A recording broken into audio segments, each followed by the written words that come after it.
Okay, so this video is for the removal of the front USB port in a 2019 Ford F-150 Raptor. The lights on this USB haven't been lighting up, and it's been intermittently not functional. One day it'll work, one day it won't work. So I ordered a new part.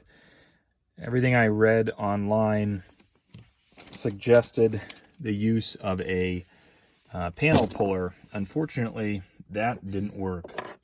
But what does is a sharp 90-degree hook. And if you come from the very top center, there's a little cutout and a tab.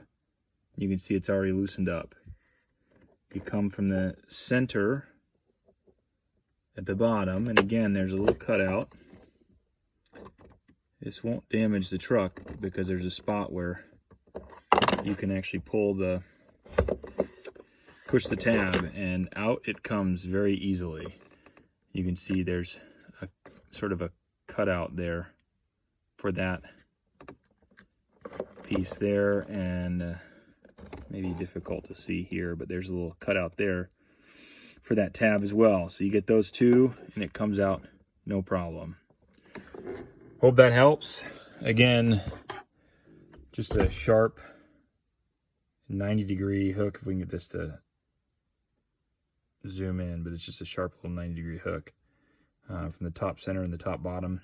Not much pressure, pull up and it's done.